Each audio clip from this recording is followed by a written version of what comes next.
Hi, everyone. This is Melanie, co-host of RPH, joined by Elena, co-host also of RPH. And we're doing a redo of something that I know people really wanted a few months ago, but we're joined today by the fabulous Ramona Emerson. Want to say hi? Want to say hi, Ramona? Hi, Ramona. I love your shirt, Ramona. Hey, is thank that you. Is that from the latest concert they had in Albuquerque? Yeah. Oh my God. I saw The Cure so many years ago, and I wanted to go to this one, but I was like, I don't think I can. I was up in the nosebleeds, so that's always tough when you're way up there. Yeah. Like Robert Smith's hairdo was like that tiny. How many Native people were at that concert? I know at least like a dozen Diné people who went to that concert. There were a lot. Sweet. Yeah. Well, we were sitting in a gaggle of goths, though, like way up in the nosebleeds. A gaggle of goths. A gaggle of goths.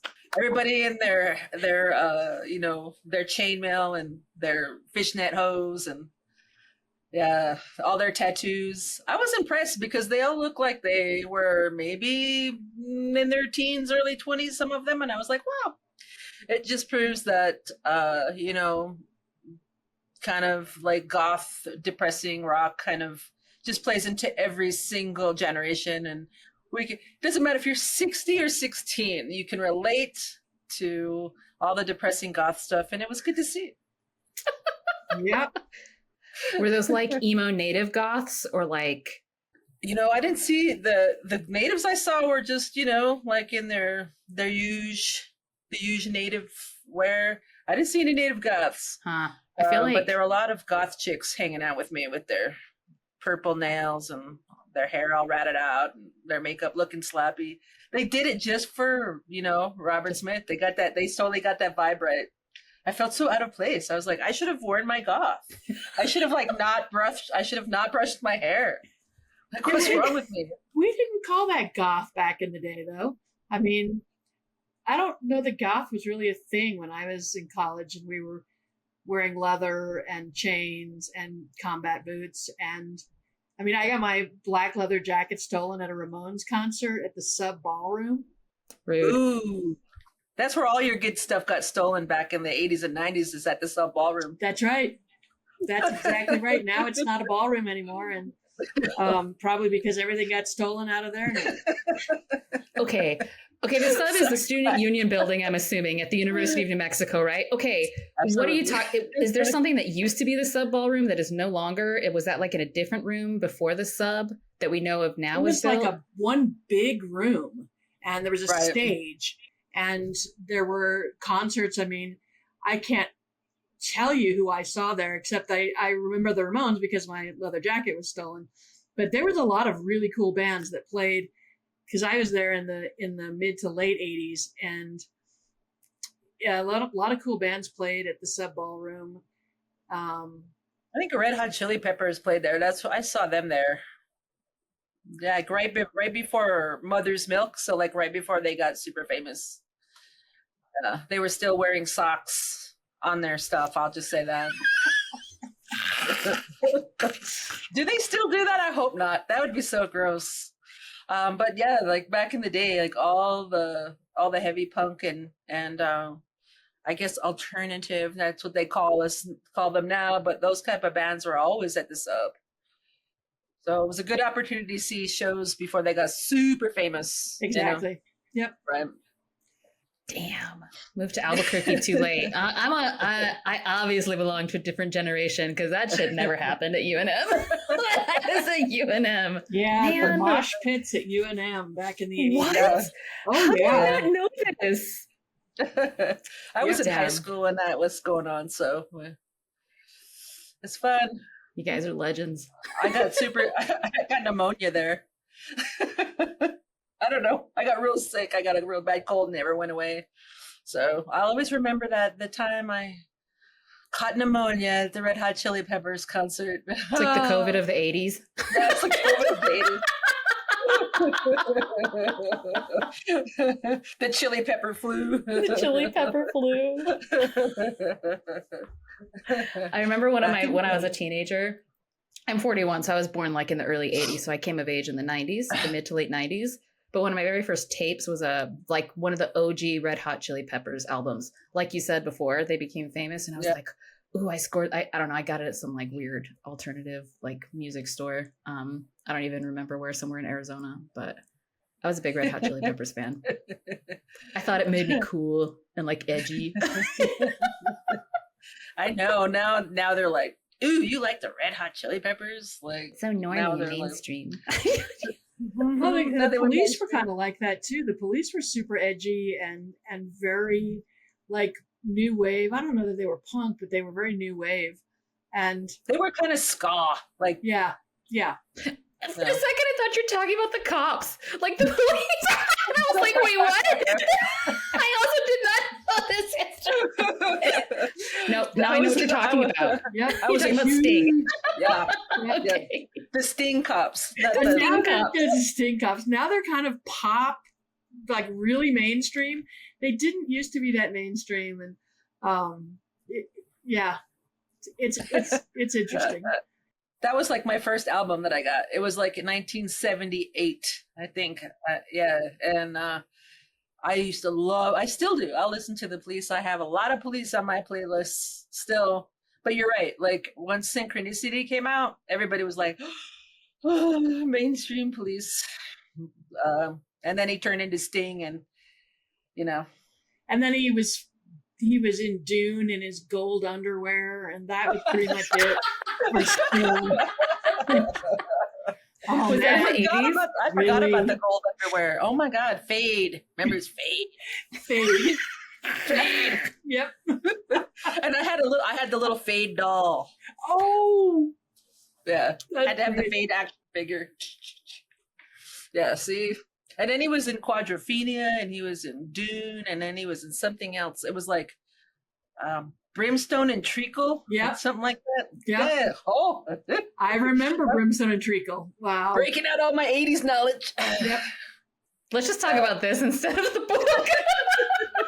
I'm telling you, I'm now thinking like Echo and the Bunnymen, Depeche Mode. Like we had there were a lot New Order. Yep. A lot of cool bands at the Sub.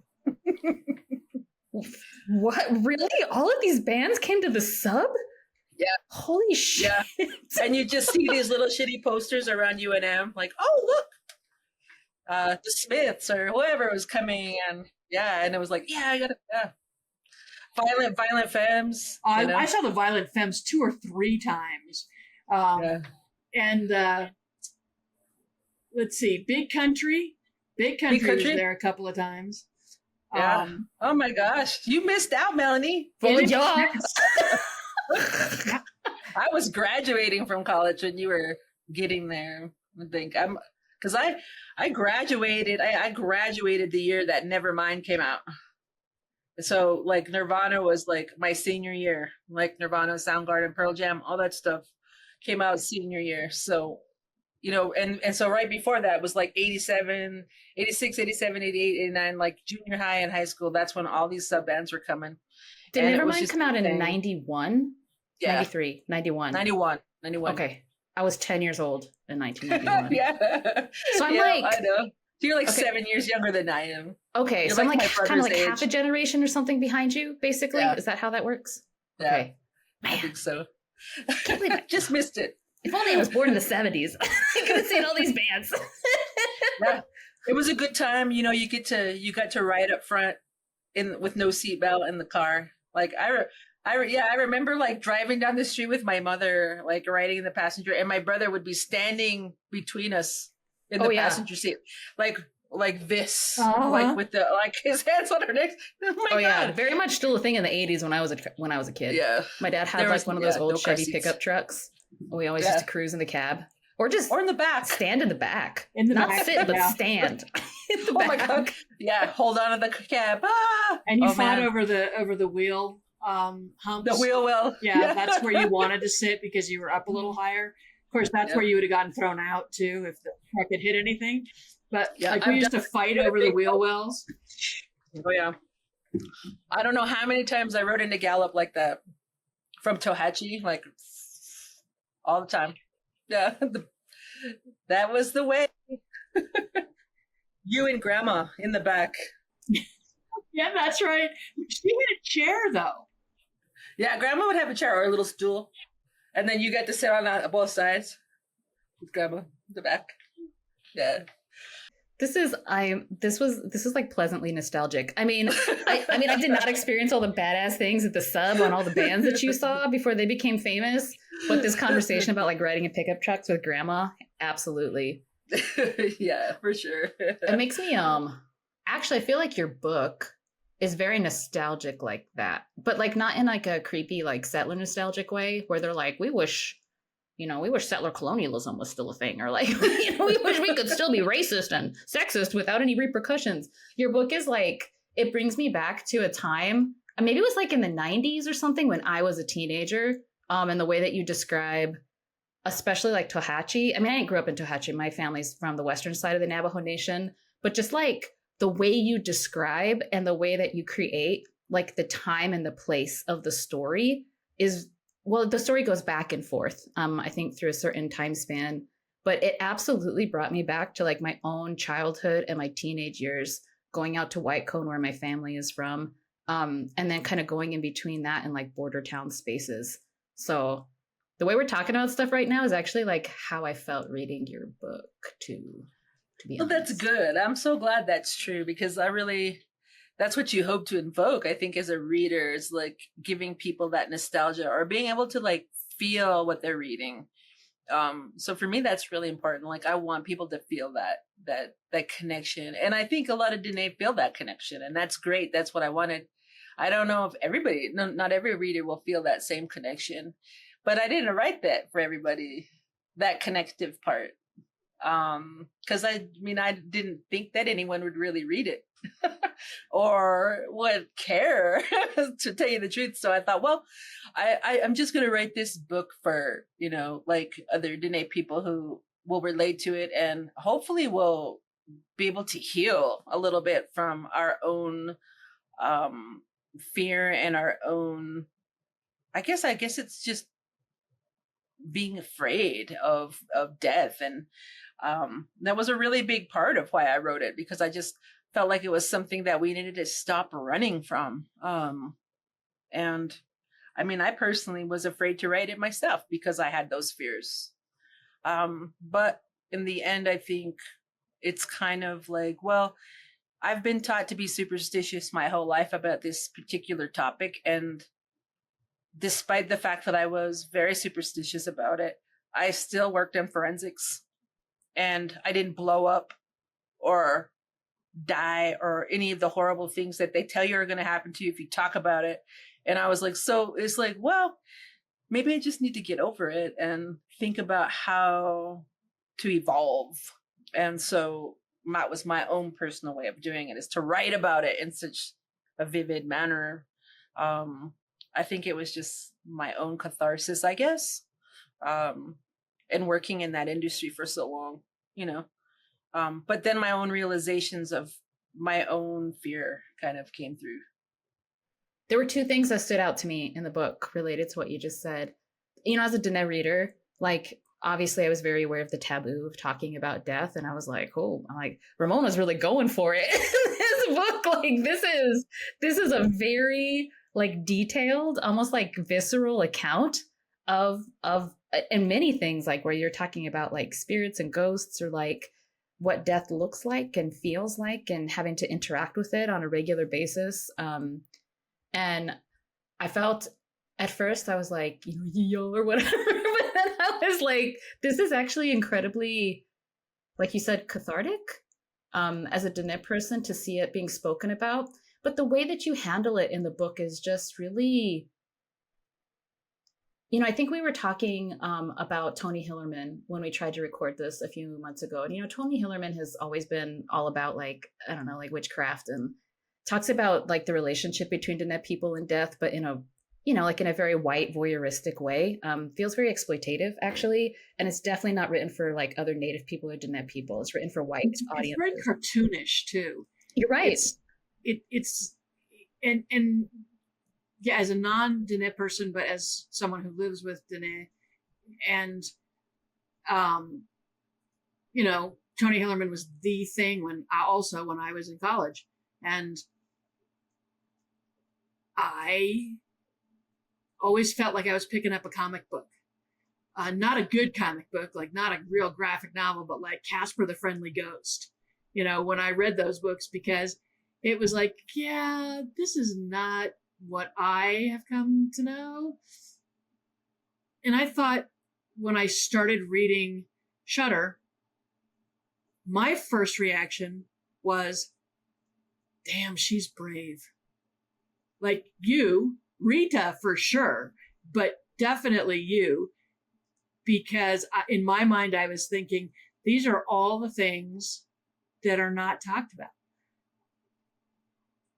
And of course, I loved the book and read it super quickly, and then went back and read it over again. But my immediate reaction was, wow, like Ramona is brave, and this is real. I mean, this is visceral and honest and brave, just brave. Well, thank you. I don't know if I felt I don't know if I felt brave at the time. I was just kind of putting it on paper, and I thought, well, I think the real brave part of it comes from when it comes out and what that reaction is going to be like. So getting the book out and writing it was one thing, because I felt like this was just me telling a story. But then once it started to sink in that it was actually going to be a book and it was actually going to be out in the world, then I really started to freak out, because I thought, oh God, I'm going to be attacked. I felt like that was the first thing I thought of, is that once this book gets out to the Navajo people, and once Navajo people start reading it, somebody is going to come and confront me. Somebody is going to yell at me or come after me, or, the medicine men are going to come in with their switch, and I'm toast. That was my biggest fear, like how my people were going to react to it. So it was a relief when it did come out, and I went with Dr. Diné. We went to the flea market, and I had a box of books, and she was like, don't worry about it. People don't worry about what Navajo people are going to think about you or this book, because people will read it. People consume this stuff all the time, whether they want to admit it, or they can say that they're scared, or you don't talk about that, But the fact that it's like Dr. D said, the fact of the matter is they still watch The Walking Dead, and they watch all of these horror movies, and they see all of this stuff in reality on TV and the news every day, or they watch real crime TV. So this is not something that they have had no access to. Everybody has seen it. Everybody has participated in it in some way. What makes this different is that it's just a Diné person talking about it. And I think just that act kind of pulls power away from it. The act of talking about it and confronting it and being set in that story kind of like, it takes the power away from that fear of death. So as a Diné person, I think if Tony Hillerman's been doing it forever, but it's when he does it, it's like you say, it's a cartoon. It's not real. I don't think he ever worked as a police officer, right? He was a journalist or something like that, and a writer, a journalist. He never worked in forensics. He never saw anything like that. He certainly isn't Diné. So all the information he got off of paying people off to give him information. And I remember when those books were coming out and my grandma read one, my grandma would say, who is talking to this man? Like, who is telling him this stuff? Because he's talking about stuff we're really not supposed to talk about. And I had a big fear about that, about talking about stuff I wasn't supposed to talk about. So yeah, they say you're not supposed to talk about death. And I did that. But I also don't talk about like the religious practices, or when she goes to the medicine man, I don't go into great detail about why and what he does and what happens in that space, because it's none of our business. That's between Rita and the medicine man. And on a very real level in the book, that's between them. And I don't expose that. But I think that's something that he wasn't afraid to tell everybody about. And I think that's the line that you don't cross. That's the line.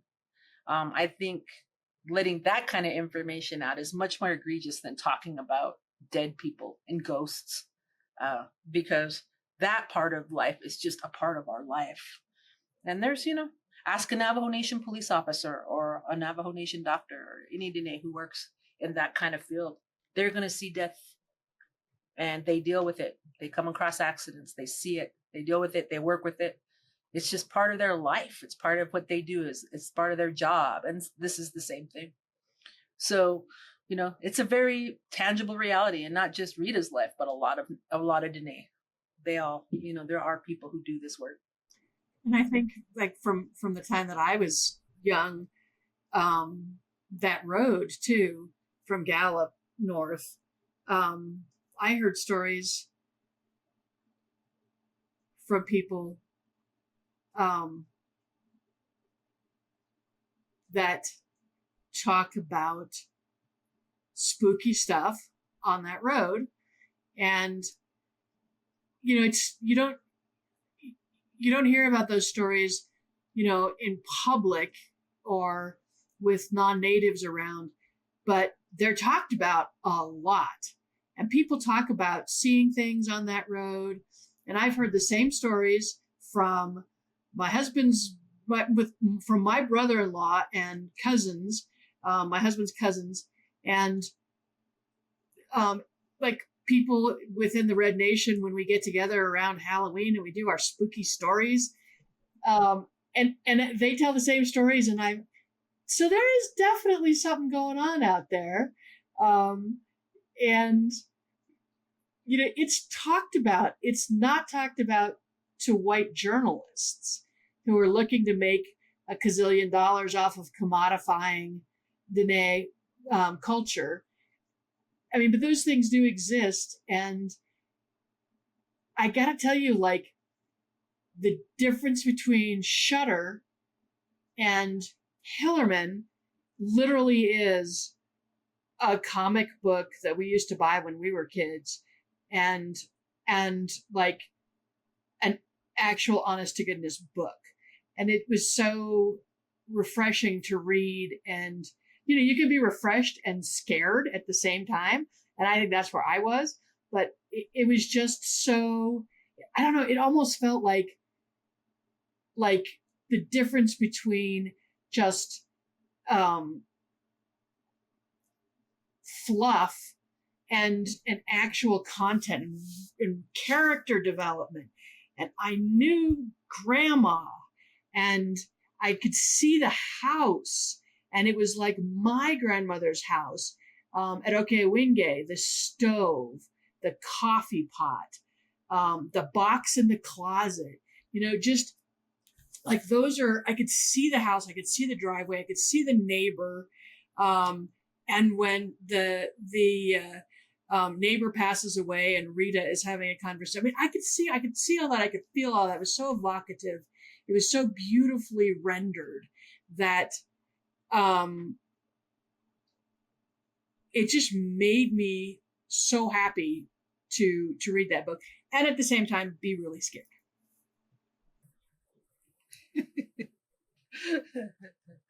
That's awesome.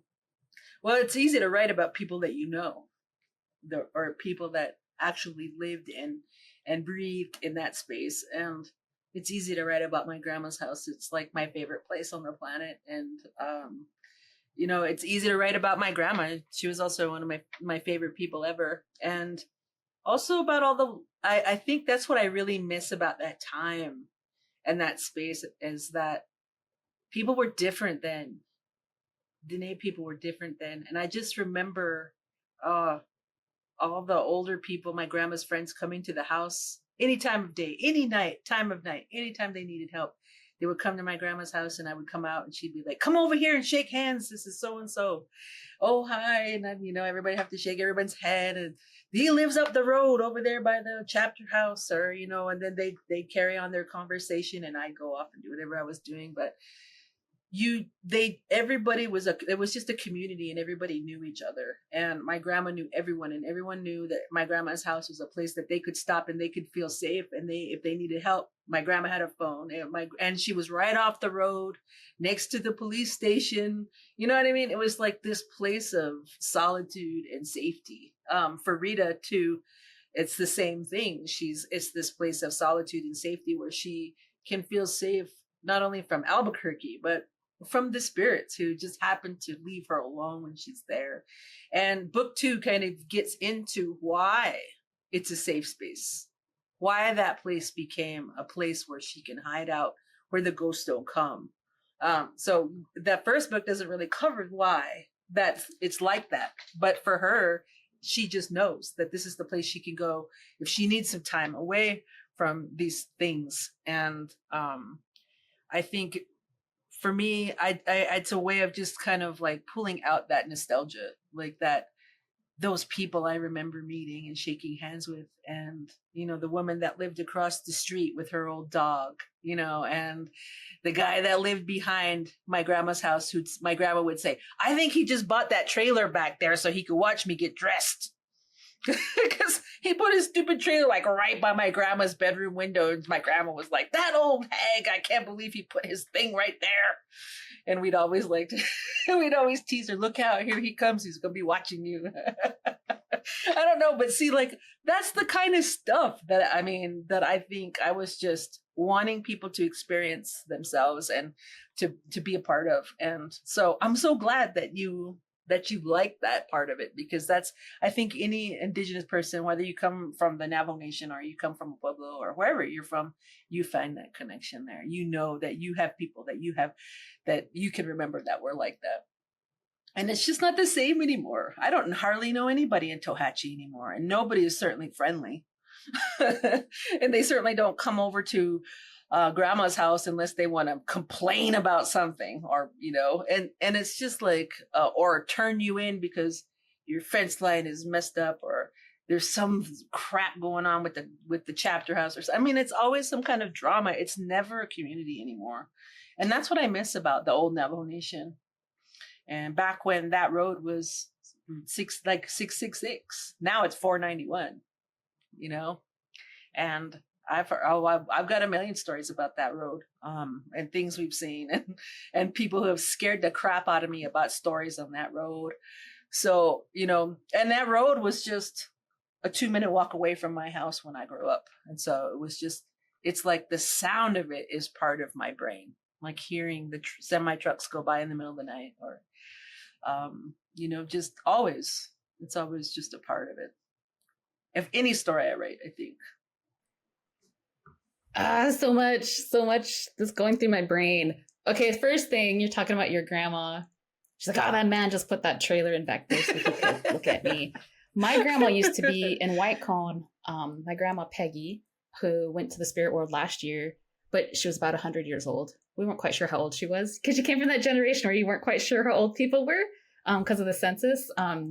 But she used to be that person in that part of White Cone. Everyone would just come to her house because she always had an open door. You could always just come in, drink coffee, visit. You would just come to visit. It wasn't like people wanted anything. It was just a place where they felt home and they felt welcome, in the community. And I remember one of her favorite things to do, she would get a cup of coffee, or she'd get like her Coke, her can of Coke. And she'd go sit out on the front porch. And like her house is way set back far from, it's like several miles from the highway. So you can see the vast expanse. I don't know if people are familiar with White Cone, but the White Cone is like in the distance, and the mesa's right here. And you can see all across this big wide valley. She used to get her binoculars out, and she used to watch people. There'd be somebody driving up, because it's like really dusty all the time on the res. And so you can see like a car coming because of the dust plumes. And she'd get her binoculars out. She'd be like, "Who's that?" Coming over here and stuff. And she would just spend like hours doing that. And it was like, it was like her favorite pastime to do that, to visit with people, to feed people, but then also to like, see like who's in the community, who's doing this and that, and so your story reminds me of that. And again, it's like the way that you talk about the grandma, like Rita's grandma in the book, and the way that you describe everything, it just felt so familiar. Because even what you're saying about like the old Navajo Nation, yeah, I grew up like that. I'm a little younger, right? I'm a little younger, but I'm still part of a generation where that was very commonplace, the scenarios you're describing. And I think, again, it just speaks to the fact that the book, I think, is written for people like me, or just Diné people or Native people. And I very much, it's like, it was interesting. Like, I feel like I developed a relationship with Rita, even though she's like, this is like a fictional character, because I saw so much of myself in her. And she reflected so much of myself back to me. And so it was like it was very immersive, I would say, the experience of reading the book as a Diné person, maybe as a Diné woman too. But I just really appreciated that. And I mean, of course, you never experienced that with Tony Hillerman. I wanted to say this one other thing about that choice that you made, kind of pivoting. But it's so interesting that you said, you're like, I'm not going to talk about the ceremonial and like the religious aspect of things, because that's no one's business, except for like Rita and the medicine man. And the thing is like in the history of Navajo studies, which has been dominated by anthropologists, the field was actually started by anthropologists in the earlier part of the 20th century. That's all they cared about. That's all they wrote about. They were interlopers, right? They absolutely intruded on ceremonial and religious knowledge. And there are volumes written about songs and ceremonies and all of these things. And Tony Hillerman himself would include a lot of that, speaking as if he knew, as if he had a right to talk about, like authoritatively, to talk about those things. But he was also very obsessed with witchcraft, which is also part of it's part of the religious and the spiritual and ceremonial world, the Navajo world. And you don't talk about that. So your book is a horror book. It's a scary book because it's talking about ghosts and things like that. But you like make a choice not to talk about those things, which is really powerful. I feel like that's a very like an indigenous choice to not do that, because literally the entire history of what's been written about us by anthropologists and like literary figures like Tony Hillerman, white settler literary figures, they center that all the time, because that's what white readers, honestly, that's what they like. That's what they want to consume. That's how they engage in a relationship, how they form knowledge. They become like the experts about Navajo ceremonies and things like that. And so your book just like, one of the reasons why I think as a Diné studies person, like a scholar in the history, the intellectual history of our people and our nation, your book is such a turning point, because it's one of the first things I think I've ever read that makes an active choice not to do that and turns that on its head. And I think that also is why it feels so authentic. And you're making a choice to talk about something from a Diné perspective that we're not supposed to talk about. But the reason why I trust you as like an author leading me through the story about death and ghosts, like this taboo thing, is precisely because you don't take it there. And it just feels very honest and raw. But like I said, like I trust you as an author, as me as a Diné person reading the book, to take us on this journey into this, because death is a reality for everyone, not just Diné people. It's like a fact of life. And like you said, so many of us, it's like everyone experiences it, and many people experience it on a regular basis. And so why not speak to each other about it in a way where we can trust? We have that trust with each other. So I just wanted to say that. Those are things I really loved and really respect, actually, about the book. Thank you. Yeah, I mean, I think, that was very important to me. And I think part of the reason is that, just like you're saying, it's that reaction to reading Hillerman. And I've only actually read one Hillerman book. And I had to, because it was required summer reading at St. Pius. We had to read one of his books, and I can't even remember which one it was. But yeah, and we, had to take a test at the end of the summer. So I had to read it, but I've never consciously gone up and grabbed one and said, I can't wait to read this. No. But I think that there are still Indigenous authors who still do that anyway. Like they still feel the need to share songs, or they still feel the need to share that knowledge. and that's up to them. I suppose that's if they're comfortable doing that, or they feel like that part of their story works better by bringing that knowledge into it, then that's up to them. But in this particular context, in the way that it was talking about death, yeah, it just didn't feel like I guess in a way I kind of felt like I'm gonna get in enough trouble already. I don't even want to drag that part into it. And plus I always just kind of felt like that thing, like you're saying, like, how come he's talking about that? You're not supposed to say things like that or talk about that. And so I was like, so I wouldn't do that too. That it would just, the hypocrisy would be too much if I did the same thing. It would just be ridiculous. So but I think that's just kind of, I think that's a thing that as Indigenous authors, and there's going to be more Indigenous authors who are writing fiction. And I've read two. I'm reading one now. I'm almost done, and then I've got another book that I just blurbed for. Both Diné authors, both writing fiction, and strangely enough, both writing about death in their own way, writing about recovering from death and how they're turning their trauma into something else. And then somebody else I talking about different stories about growing up. Like she wrote the short story collection, and every now and then one of the stories will talk about death. I think one of the stories talks about someone coming back home with a casket, riding next to a casket in a car,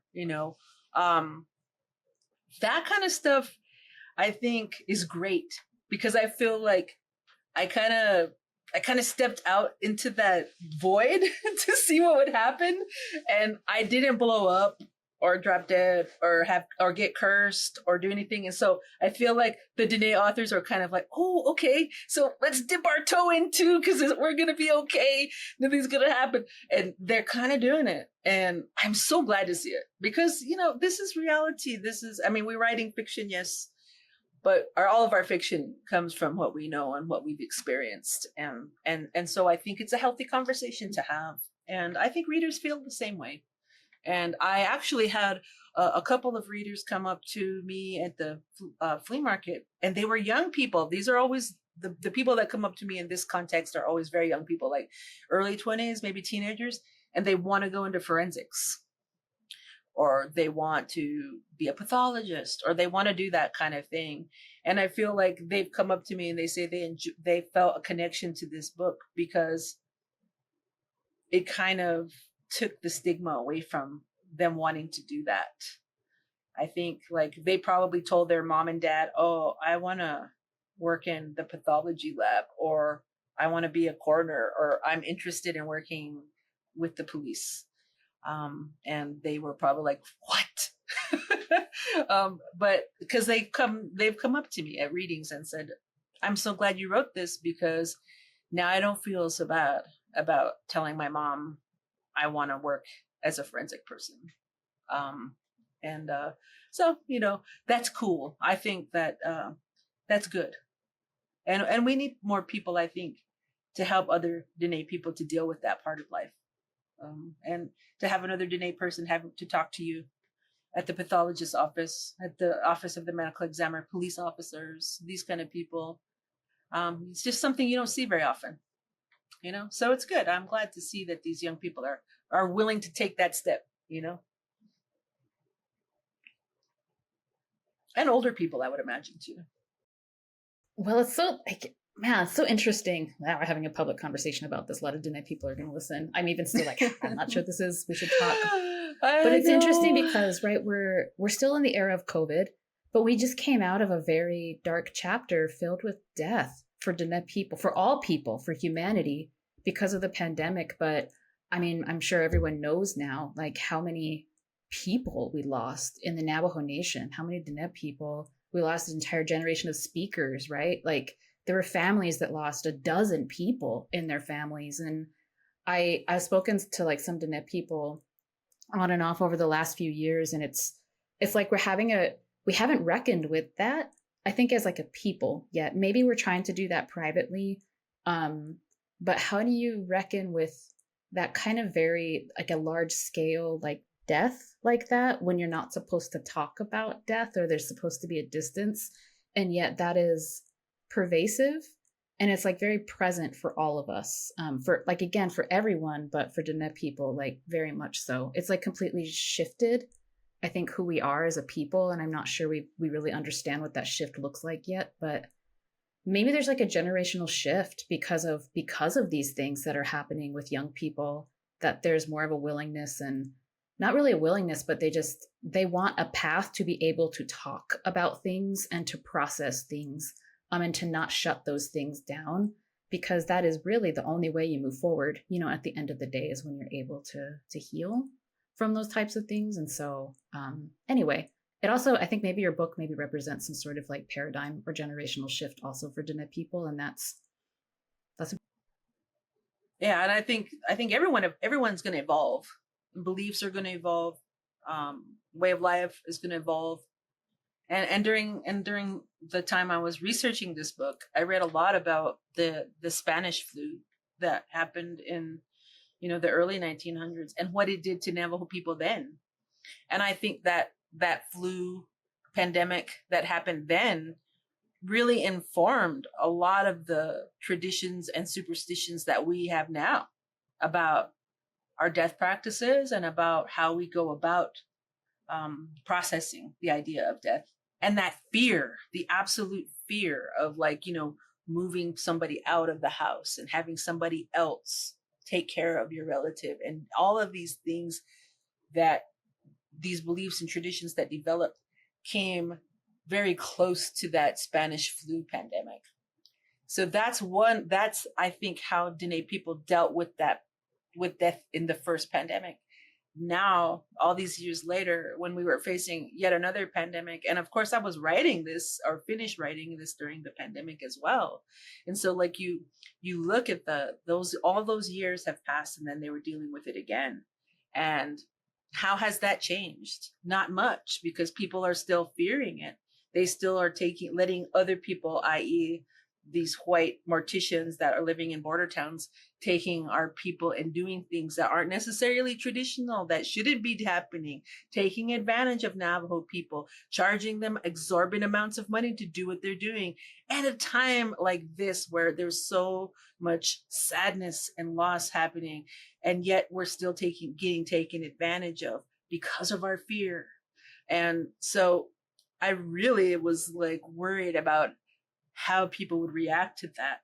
But I think that has made a difference in how people think about it. It's changed because not only of our isolation, but just of the absolute lack of resources that we had to deal with it. And it really exposed it to the whole world, that they finally saw what we all knew all this time. But it also, I think, really made people deal with it differently, because I think they were starting to see that people are taking advantage of our fear and taking advantage of us. It's egregious, but it's something that happens, but it's something that we got to talk about and heal from. And I think I had a young lady at one of my readings a few months ago who I kind of started crying at the reading. And she referenced the chapter where Rita's mother dies. And I felt really bad. I felt like I had triggered this woman with this book, but she actually explained to me later that it wasn't that I had triggered her with the book. It was that her mother had died the same way, and that she hadn't actually dealt with her death or thought about it in any other way. She just was grieving so bad that she couldn't even deal with it. So when she came to that part of the book and she came to that chapter, she couldn't read it. She said, at first I couldn't read it. I had to stop reading. When I started to see what was going on, I stopped, because it was making me upset. But I came back to it and I finished it, and I finished the rest of the book. And it was a kind of a cathartic thing. She says it was a way of facing it, reading it, and remembering her own mother in a good way. And I guess it prompted good memories for her, to be able to remember the good things about her mom, and not just remember the bad part where she passed away, but remember other things. And that for me made me feel a little bit better, but it also really made me think about how I tackle that issue in the second book, and moving forward, like really thinking about how Diné readers will react, and kind of just having that in the back of my mind while I'm writing. I did, because it really affected me. I felt really bad that had happened, and that she felt so bereaved by that. But at the same time, I also just kind of reminded myself, like, it's good, but just watch out, like think about what you're gonna say, and think about how people will react to it too. So it's hard to be a writer. You want to write everything you want to write, and you want to scare the pants off of people, quite frankly. But at the same time, in the back of your mind, you still have this I guess deep respect and reverence for what you're writing, and for the people that are going to read it. And I think somebody had commented to me about that it's, I have a certain, even though I'm writing about death, I have a reverence for it. So even that first chapter, where it's very grisly and very descriptive, I still give reverence to her as a person.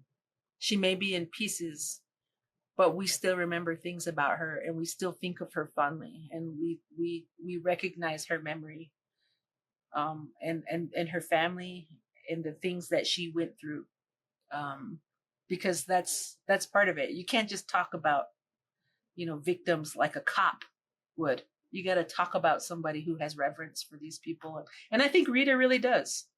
She there's a goal there, and that is to be respectful, and to find justice for these people. So there's a reverence there, because she has a responsibility, and her powers just make that even more important, because she has the power to solve things that you couldn't just solve otherwise. So she's got a huge, not only reverence for these people, but also she's kind of got to take care of them, and push them into the next world a little bit. Like, she kind of tells people, yeah, you're dead, so it's okay, you can go, but yeah, it's kind of, it's an intense thing to write about. I'm not gonna lie. I'm ready to, after this series is done, I'm ready to write a fun book. Except if that's even in my body, there's like there's a funny bone in there somewhere. But I really, my agent has asked me if I can write normal. Like, can you just write fiction? Like, without bodies or blood or gore? I'm like, yeah, I can do that. So she's really hoping I will do that. And I have a story in mind in the back of my brain that I'm playing with. So I might start writing that one as at the same time I'm writing the third one. So just give myself a little sanity here. But I'm also making that film, which is trauma ridden. So it's intense. I love the when you're talking about normal, or can you write normal, like some of the most poignant parts of the book were I think both when you talk about Rita's childhood, and how her grandmother and her mother also sort of passed on this love of photography, and the cameras, and the different cameras, and the different pictures. And that wasn't spooky or ghostly or anything. Like, that was just beautiful. And, I thought, first of all, this had to be a woman, and this had to be a grandmother, and this had to be the mother, because of the way the three generations were connected through the cameras and through the photographs, and how they sort of rallied around Rita and her gift or her curse or whatever it was. But you just felt sort of the generational, and everybody talks about generational trauma, and that's such a thing with Native people and writing. But what I felt was this real generational love, and this this sort of attempt to capture moments in time, and the feelings that they evoke, the childhood, the relationship between the mother and the child, the relationship between the grandmother and the mother and the child. And those are just moments in time that are sort of frozen to sort of enjoy later. And that relationship between the three, and particularly between Rita and her grandmother, and just their relationship seems to be simpler than the one between Rita and her mother. And that's pretty normal, I think, with women. Your grandmother becomes this great person who loves you, cares for you with no judgment, and is sort of the fountain of all knowledge. And your mother, is the one you rebel against, because either you are like her, like Rita and her mother, and you don't want to be, or you're nothing like her. And so, like, to me, that relationship, which was so beautiful between the three generations, is pretty darn normal. They were surrounded by ghosts, and the grandmother, so concerned about how Rita is going to be tormented in school, which she was, and how she was, the profession that she chose was going to torment her. But I also, that book wouldn't be what it is if you hadn't really explored and examined those relationships, and then through the lens of a camera and the description of the pictures. I mean, to me, that was just that was like rock star level.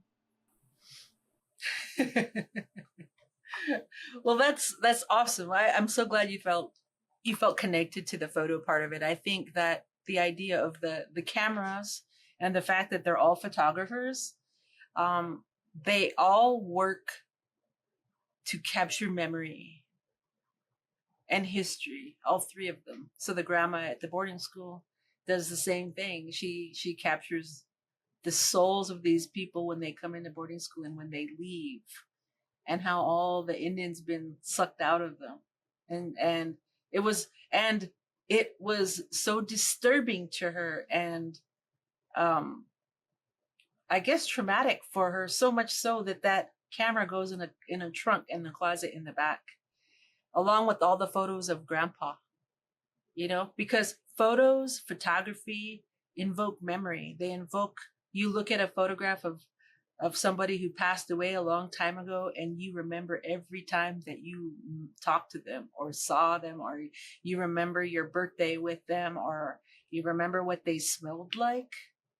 And there's something about photography and about photographs, like the picture of her mother on the wall. She watches her mother, and she can go like this at the photo, and no matter how much she does, it looks like her mom is looking at her, because that's what photos do. They become alive. And there was something about the physicality of having a photograph and looking at it. It's not the same anymore now that we have our phones and everybody has like a million photographs on their thing, and you can pull it out and take a picture of a flower or whatever the hell you want to take a picture of. And it just, to me, doesn't evoke memory, passion, or all of that like a photograph used to.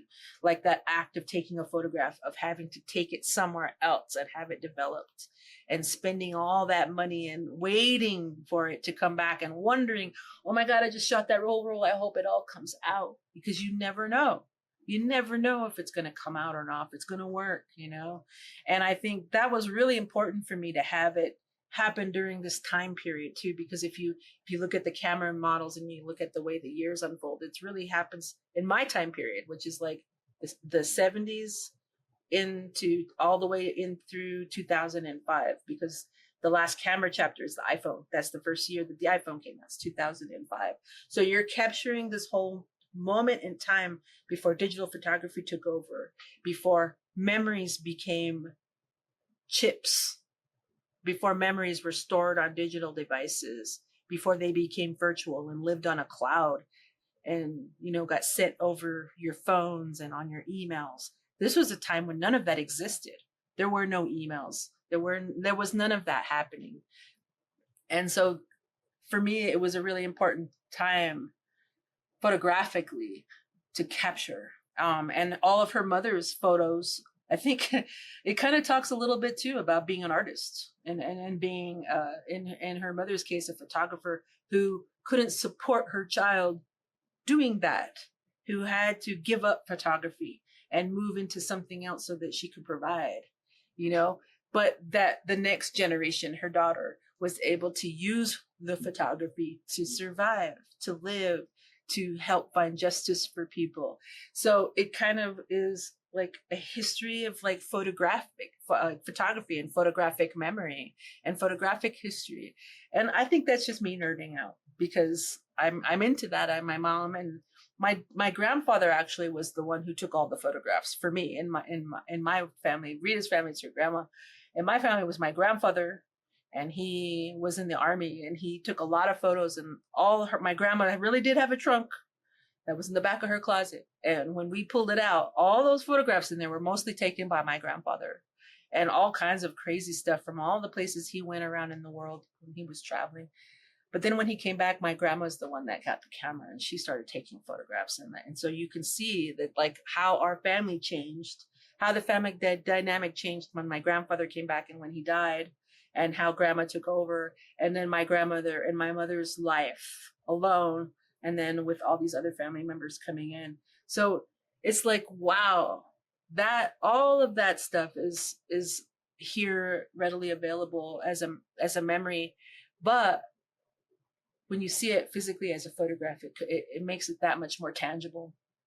So for me, this book is just as much a study about death and about police procedurals and about ghosts and paranormal stuff as it is about photography and about memory and about history and how we as Native people deal with that history. Because a lot of, back in the day, and even still, Native people don't want you taking pictures of them. Certainly not of ceremonies. I mean, you can't even bring a camera into the pueblo. So Native people have a completely different relationship with the photograph and photographic memory and history than most people do.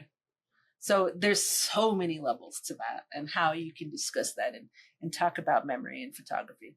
So, but I think for me, it was more film. For Rita, it's photography. For me, it was more film. Yeah, because that's how I grew up.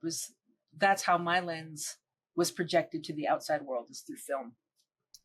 Wow, I remember when Elena and I first read the book a few months ago, and we were having a conversation in prep for the first interview, and we were thinking, like, what genre is this book? And it's what you just said, right? It's as much as it about ghosts and the paranormal and police procedurals as it is about an indigenous, almost like theory or an approach to history and memory, and because it's called Shutter, right? And so it's already evocative of the frame, the photograph, as the way to kind of interpret the history and the memory. And yeah, the book is it's funny, we started this conversation talking about like goth style The Cure. And like when you all would, like, as teenagers, go to the sub and see the Smiths and all these bands, it's a coming of age story in a way.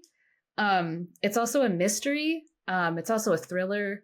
It's like a crime thriller, but it's also like horror and paranormal, but it's also like indigenous at the same time. And so you manage to do all of those things at once in one book, which is really rare. I say really very exceptional, I would argue, that you're able to cross over those things.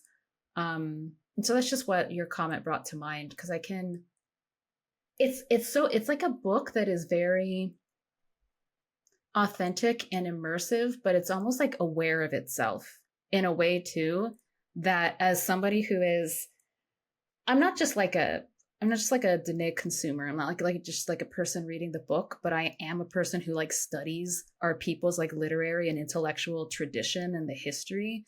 And I'm also like an organizer and an activist. So I'm like very actively involved in kind of understanding the larger picture and the arc of things, kind of like moving in and out constantly, of like being very present in a moment, but then also thinking about that moment in relationship to a longer story, I guess, or like many different stories. And I'm always like mapping things in my brain and putting them together and synthesizing them. And so I feel like you're a bit similar, because I don't know, I just read the book in that way.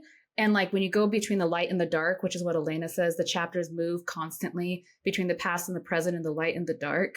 It was, like I'm saying, it was just like a very satisfying experience reading such a smart writer writing. Like I could actually see you also in the book, and I think kind of all around. It was just that's what I think the word is, satisfying experience as somebody like me being able to read this. It was so intelligent. It was so intelligent, and I just like knew this like Diné woman had written this. Like this really intelligent Diné woman, you know?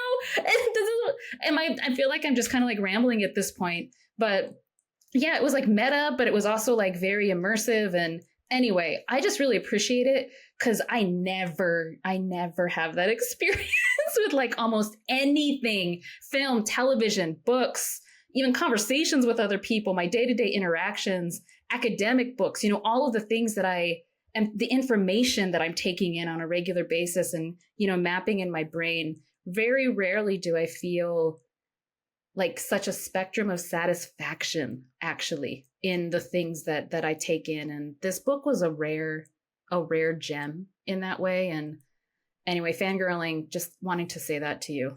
Thank you. Thank you. Well, thank you. And I think early on I felt like I was cursed because of that, because when we were trying to publish it, the first 2 years of it getting published, I think I got like 29 rejection letters. Like every big publishing house rejected the book. And their main complaint was that I needed to decide what my book was going to be. Was it going to be a mystery? Was it going to be a paranormal book? Was it going to be a horror book? Or was it going to be a coming of age story? And basically everyone that came back with notes said I needed to turn this into 3 books or 2 books, or I needed to just turn this into a coming of age story, because it was a beautiful coming of age story. They don't understand why I was doing this. And I think a reason why a lot of publishers didn't understand was because they don't understand the yin and yang of like Navajo belief systems, and how you can tell a story in a circle, or how you don't have to follow that Eurocentric linear narrative in order to get to from point A to point B. People don't understand that. And but this is something that I've been dealing with for a long time, not just as a writer, as a filmmaker. Because when you're making a film and you tell a film and a story, it short circuits every funder's brain. Like they're like, wait, like where's the Sisyphean moment? Like where's all of your trauma? Where's all your poverty? Like you need to balance that out. You need to make that story arc. Where's that story arc? And it's like, who says you have to have a story arc? You? Like, is that there's only one way to tell a story, I guess? Or like you can't combine genres? And it's going to be something that I'm going to continue to deal with, because I think it's nice to be able to do all of it, but it's never enough for anyone. Like, so the mystery writers don't think I'm a mysterious enough, and the horror writers don't think I'm gory or horrible enough. And it's not there's too much gore and violence in there for it to be a good coming of age story that somebody could sit down and read. You know, it's like, and it's still going to haunt me forever, but I don't care. Everybody could just read it. If you like it, great. If you don't, oh well. I'm not going to judge, but I think it's going to take a long time before people realize that there's other ways of telling a story. But this proves it. There's not just one way to tell this story. And I could have broken this book up into 3 different books, and I think it would have been horrible. And I've actually written this book in chronological order. If you can imagine what that book looked like in chronological order, I'll tell you right now, it was horrible. It was horrible. And one of my editors had me do that. Yeah, And it didn't you was a say you nightmare. had to rewrite the book, like the way the book is organized several times, according Yeah, to like what editors wanted you to do? yeah. My first agent felt like it would sell better if it was in chronological order, because readers and the publishing industry would be better able to understand it in that format, if I did it in chronological order, because it jumped around and people didn't understand why I was doing that. And it was all so it could come full circle, so the story could make a loop and come back around and then resolve itself. And I did it on purpose. I do always do that. So it was just, it's hard to explain to people how that process works. Um, but that's just that's the publishing industry. But I was so happy when I did get to my publisher that I'm at now, Soho, and my editor Juliet, who I'm with now, and I'm continuing to work with, understood that was how I was telling the story, and they understood why, and they never made me change it. There were logistical changes that they made me do, like my first draft that they got a hold of. The ending just was too easy. She said it's like Scooby Doo, like, she goes, you need to make it much, like, stretch it out a little bit longer and add more details. And this particular storyline, no one would believe it, because I see all the back end and then I see this and it's like, it's weak compared to all the rest of your writing. So that's the kind of notes I got from those people. They were never telling me that you're not telling it right, or there's too many elements, or your genres are all crazy. It was never about that. It was about strengthening my story and helping me to tell the most powerful story I could. And they would see the weaknesses, or they could see where I was kind of like getting lazy, or like trying to wrap up a storyline quickly, or, you know what I mean? That's the kind of things that they saw and helped me fix. And I'm so glad I found them. And it had to be a small independent press that was able to see that was something that was an original concept that needed to be fostered, that needed to be put out into the world. So I'm so grateful to them, because I'm telling you, every other publisher didn't want it. They didn't. And I think that subsequent generations of Indigenous authors are going to be grateful to you for sticking to it and demanding that you be able to tell the story that you wanted to tell the way that you wanted to tell it, because you're describing like how Indigenous storytelling has always been, whether it's been oral or written. And for someone to critique that through settler eyes, through Western literary traditions, is inappropriate and, frankly, a little ethnocentric. And I followed the way you told the story so easily, and also could see, because and I think Melanie talked about this too, like the first 60 pages are so hard to get through because they're so intense, but there is that movement from the dark to the light, and there's almost like a physical reaction to the book where you're like, I was like this, and I was reading it in bed, so it was really hard. Like, this is why I got through it in 3 nights, because I didn't sleep. Because I'd be like, my hands are clenched together. It's like, oh my God, this is what's happening, and what's Rita doing? And then, oh, she's into Tohachi. I know there's grandma. And I don't know of any community or any nation, that Indigenous nation, that doesn't have stories like that move through time, that move through what, the English word supernatural, which I know we don't have in Tewa, because there's nothing above or beyond nature. Everything that exists is, whether it's witches or ghosts or fireballs. And so switching from some sense of reality, like Rita's school, and the fact that she's, when she talks about being in school, and then working as a forensic photographer, like that's sort of hardcore reality, that everybody has a job, everyone, goes to school at some point, and then into the ghosts. Like, to me, that was a natural progression, because I grew up with stories like that, that moved from, your grandfather was in the field checking on the corn, and then boom, all of a sudden, like, there's a witch. And those were stories that we had when we were kids that we loved. And then they would go forward in time and backward in time and somehow meander around to an ending, and sometimes not. Sometimes it's like they left it, and then you'd say, well, did you ever see the ghost again, Grandpa? But to me, that the way you told that story was so, like, I don't want to say it was effortless because I didn't write it, and I know it wasn't effortless for you. For me as a reader, it was effortless, and it gave just the right amount of, that clenching of the fists, and then the breathing, and then the, like, I've got to speed up because I have to know what happens, at the end, and then getting to the end and going, she did it. So she did just like my grandfather used to do. She's not going to tell the end of the story, and now we got to wait for the next story. But that was perfect. Beautiful. Gotta love a cliffhanger. Gotta bring you back in so you get the second book.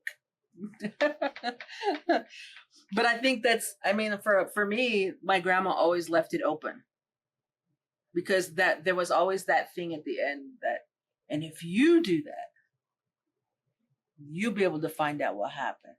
But don't do it, because you don't want to find out what happens when you do stuff like that. Right?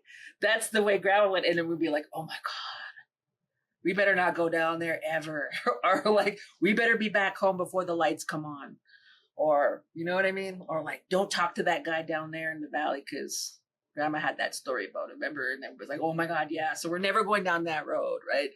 And so that was always like how our stories ended. It was always like, but don't be like them, because you know what happened to them. Yeah. And there was like, my grandma told me this, well, it was not only my grandma, but my aunties told me that story about how they were driving the back road back from Gallup to Tohatchee, and they weren't on the main road. They wanted, and I know why they were on the back road, because they were drinking or partying, but they won't tell you that part, right? But they were taking that back road because there was something going on, right? So, and then when something was out there in the dark and something jumped in the truck with them, and they raced back to the main road because they couldn't shake whatever was back there, and they got in they banged and got in the front road, and whenever they got out there, whatever was back there jumped out once they made it to the main road, and they raced back to Tohatchee, right? And they parked and they were there to get groceries. Like, they got groceries, and then they did whatever they were doing, did the back road, came home. So when they get home, they run inside. Grandma's like, what's going on? Why are you guys, something jumped in the back. Oh my God, something jumped in the back. And everybody goes out there to see what was in the back. And the way my auntie and my grandma tell it, there were these huge claw marks on the tailgate of the pickup and inside, and the groceries in the back were all ripped up, and the paper sacks were all torn up, and they were always, so don't you do anything that you need to go on that back road to get back home. If you have to go on that back road to get back home, you're probably doing something bad, and then something's going to jump in the back and get you and tear up your groceries and all that mutton you just bought. And then you're not going to have stew all weekend, and that's on you because you were off doing whatever it was on that back road, right? So that was always the story. And so I ended up making the first film that we made was actually a takeoff on that story. It's called The Back Road, and these two sisters do the kind of the same thing. And they're like, what jumped back there? And where, but that's, like you say, it's all like storytelling for a purpose. Like, and it always was like this, and it circles back to, so I don't ever want to see you on that back road doing bad things, because who knows what's going to get back there. It might not be the skinwalker or whatever. It could just be a crazy white guy that's a serial killer. And that is probably more of a chance. You'd have more of a chance of running across that crazy fool than having some kind of superstitious whatever jump in the back. Yeah. And see, you just jumped right there from horror to true crime. And it was just on one road. Just one road. One trip to the grocery store. Yeah. That's what happens when you buy a 6-pack before you try to head home. That's what you get. That's what happens. But it's also, what would the genre be called? It's like a very like Navajo thing to scold and to shame people out for things they haven't even done. It's like you get scolded and shamed for like a potential future, but you're like, but I didn't do that. Like, why are you yelling at me? Or it was your sister or your auntie or your cousin, and you're getting scolded for it. Seriously. Yeah. It's like this is like a possible future that hasn't even happened. Like, why are you yelling at me? No, it's totally true. I think that's just a Navajo thing. Oh my God. There was always a bad story. It really is, except we instead of back roads, we're talking irrigation. Like, you got to stay away from the irrigation ditches because that's where those things are. Mm-hmm. Mm-hmm. Yep. Yeah, and the cornfields. Stay away from the cornfields. Like at night in general. You're not really anything supposed at to be night. Anything you're at not night. Supposed to be out at night at all. Yep. And the cornfields actually play a special role in the second book. Yeah, Whoa. love the cornfields.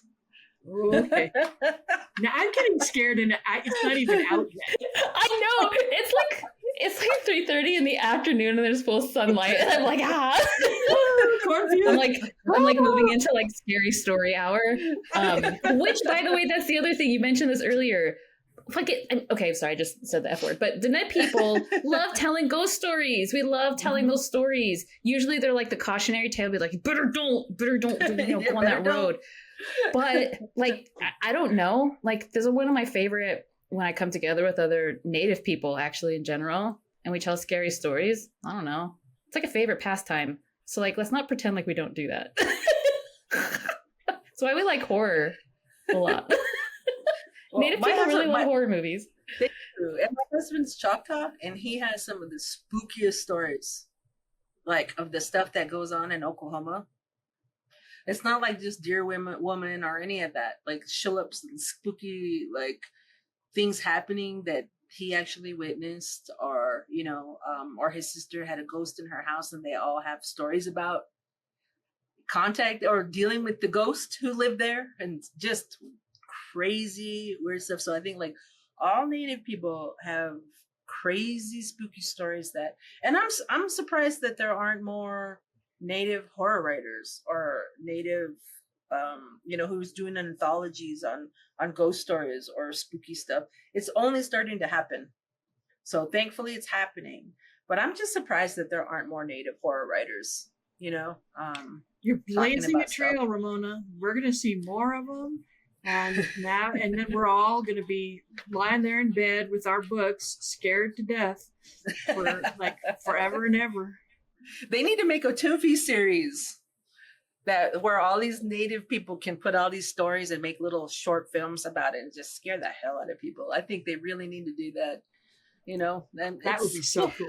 Wouldn't that be cool? Oh, that would be so cool. So I can't believe, I think I've admitted this before, but sometimes I watch like ghost shows, like the Travel Channel is like been overtaken by, ghost hunter shows or whatever, paranormal shows. And it's so, this like framing of like, is it real or is it not? And we're going to buy really expensive equipment, to try to capture the voices or like the sounds. And everyone's always just like either a skeptic or a believer. And I'm like, this is stupid. The way that you're framing this, yes, these things are real. Why don't you start from that premise, from like an indigenous premise, that this is as real as everything else we encounter in our lives? And then what would like a Native ghost hunting show look like? I know that's, again, like you're not allowed to do that, but God, it's so unsatisfying watching those shows, because I'm like, these fools, first of all, they're disrespectful to the spirits they're interacting with. They're just like, the premise is like very Christian. It's like the whole thing, it's very like heteropatriarchal too. Anyway, I just wish that there were more Native people who would engage in this realm, like the horror and the paranormal, because it would just be so much cooler, so much more honest, and way scarier, honestly, because we have all it's just much scarier, That's period. what I was going to say. It's much scarier when you're talking to people who, like, to believe or not to believe is never a question. It's just, how did you react to it? And how did you deal with it? And like, I watch, because I'm like Melanie, I come across these things sometimes when I'm bored and I'm looking on Netflix or Hulu or something. And there was a show on Navajo Rangers, which, first of all, I did not know existed, like park rangers, but on the Navajo Nation. And they were talking, it was like little vignettes. And I swear one of them was talking about an experience he had had near Fort Defiance. I had literally the same experience, but my experience was on the road between Chinle and Many Farms. And like the story was the same. And it was similar to something jumping in the back of the pickup truck. And then they were talking about, there was another vignette about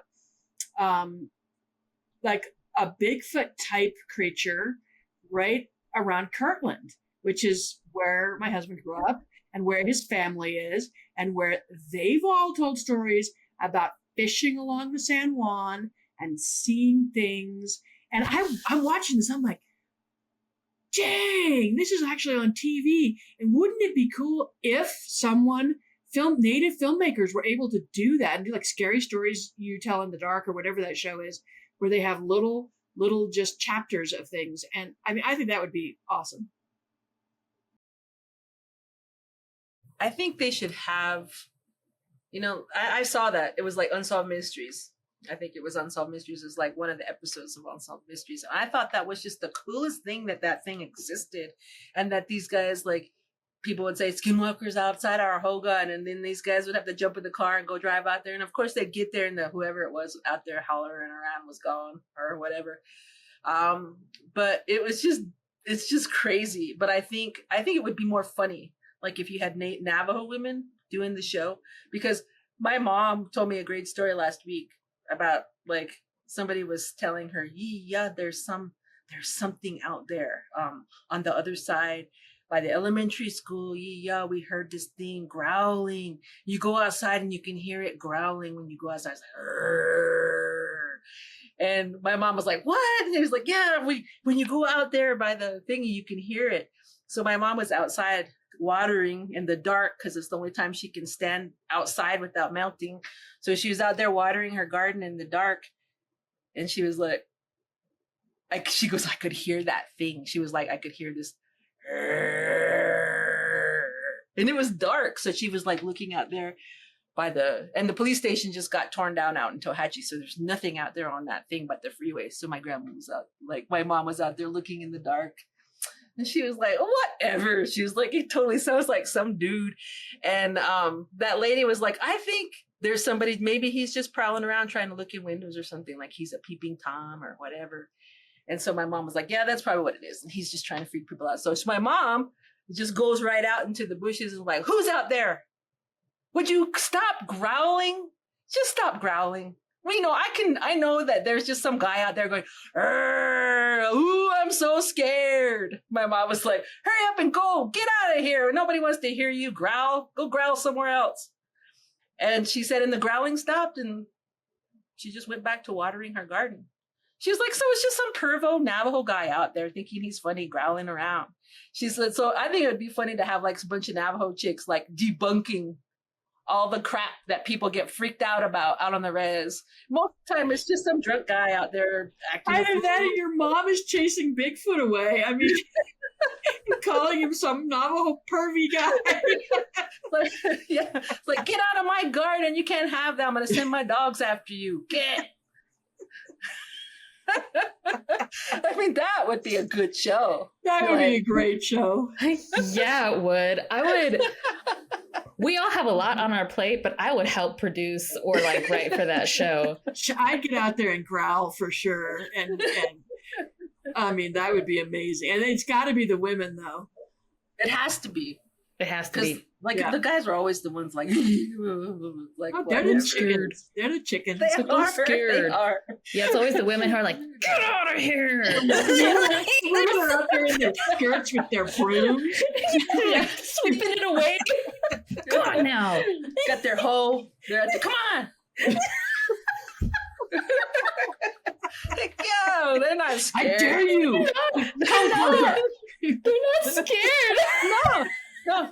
And I was out there doing a video for P&M, I think, like a scholarship video. This Navajo girl who got a scholarship, and I was doing a little profile about her, and she was like that too.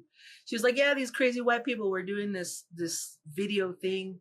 They wanted to see Bigfoot or whatever. They knew that they're out there in Bull Canyon, right? They wanted me to take them out there, and they were gonna go camp out at Bull Canyon. They heard something out there or whatever. So she took them out there, and she said there was something down there. She was probably, who knows, that thing, whatever it is that lives there. She said, and they were screaming at it, like telling him, come on, like show yourself or whatever. She was like, man, you guys better just leave it alone. And this big rock came up and landed like just feet away from them. She goes, and that rock couldn't have just landed from like space. Like whatever that thing was that was down there picked up a rock and said, shut the hell up, and threw it up at those guys, and it landed right there. She goes, those guys freaked out. She was like, I tried to tell them, like, yeah, there's some big crazy thing that lives down there, but just don't mess with it. He won't bother you. He's a vegetarian. Leave him alone, But they had to go see him. They wanted to take a picture of him. That's on them. And I think that really kind of like just tells the story of how funny it would be to just throw like, Native women in that situation. And it would just be like, it's like I think there's a Scream, like a Scream movie where there's a black girl. And like she just like the white girl screams and drops the knife and runs, and like then she gets killed, and like the black girl's like picks up the knife, like, come on, let's go. It's like she was like no fear. I was like, come on, man, who are you? Like, get out here, like show yourself, And it's the same premise. It's like these women of color, like they don't care. Like they'll take it on. Like they've seen a million things worse in their realities, that these things here are nothing. Because the reality of the world that they live in with the creepy people, just like Rita, like it's not, the ghosts aren't going to do anything to you. Like you can be scared and run off and the ghosts, whatever. It's the people who are alive. The people, those are the evil people that you got to worry about. Those people that live on the streets next to you, like that crazy white guy that they just found that murdered all those women on the East Coast. That's the kind of thing that you should fear. Those people who live next to you that look normal, that are like you would never believe that they could do something like that. And guess what they do? That is scary. That is the scary thing. The people that we live amongst every single day. So all this paranormal stuff and the ghosts and whatever, and those guys on those shows, I can't even watch them because it's like, please, there's probably some guy in the other room banging on the wall, or who knows. Whatever it takes to get ratings, they're going to do it. So I really don't believe any of them. And they have those little voice boxes, and they do all that stuff. It's humorous. That one in El Rancho was really funny. I was just thinking of El Rancho. I watched that one. I was like, so what the hell are you doing in the basement of the El Rancho in the middle of the night? Like, seriously? Yeah, it's just ridiculous. But my mom recently found a huge tunnel that runs under Tohatchee. So, and because they were, what? Yeah, that's what, it freaked me out. So like book 3, but like they were having problems with the septic tank, and they couldn't figure out where the pipe led in to the main line. And so the plumbers followed the line all the way to the front of the police station and popped open the port and went down there. And there was a whole tunnel system that runs underneath Tohatchee. And it runs all the way up to the high school and all the way up to the chapter house underground. And I was like, oh my God, how long has that existed? And my mom was like, well, since the main line of plumbing went in, probably. But that, like, the things that people could do on the sly, running underneath the ground in these secret tunnels, like, and it's not some kind of witchcraft thing or anything like that. It could be like some teacher who moved into the community or some outsider that came in that has this twisted proclivity and they just happen to live in Tohatchi. And you don't even have to bring anything like supernatural or religious or anything into it. There are people like that who would do weird things like that out in the world. So that for me is the scariest thing. Well, I mean, to bring it back around to like the politics and the reality, like of border towns, reservation border towns, and a lot of the book is set in that, like whether it's Gallup or Albuquerque, like the fact that these white funeral home owners will exploit our people, like the death of our people, and they literally interact with like the bodies of those who have passed, and they've turned it into an entire exploitative industry. They make millions of dollars off of that. That is sick and perverse. That's the true nightmare, right? Like border towns are the true nightmare. If you want to talk about the horror story of settler colonialism, it is a nightmare, and the entire border town feels like that. And the amount of violence against Native people and Native women and unsheltered folks is like, it's kind of unbelievable, but we all know it to be true. But anyway, that's also the horror story in the book. It is. That Rita has to document and traverse. Right. Yeah, and making this docu-series about those border towns at the same time that I'm writing the second book is very hard. And I think it's the reason why book number 2 is so much darker than book number 1. Because we don't have the crutch of blasting back to Rita's childhood and having that moment of innocence and that moment of removing ourselves from that place. Now she's in the present. Even back home, she's in the present. And things have changed, not just for Rita, but for Tohatchi, for Gallup. The way the world works has changed. And that's what makes that book so much scarier and so much darker, because it has to be. I mean, I wish I could just rely on flashbacks to Rita's childhood forever, but the fact of the reality is that we're going to have a different experience growing up in childhood and growing up on the reservation than we do as adults, as women, as Navajo women living in that space. If she moves back to the reservation, like, what is that like for her, and how does that increase her danger as an adult? It's a different place. It's a different time. There are different people living in that space now, and you have to make it darker, and it's hard.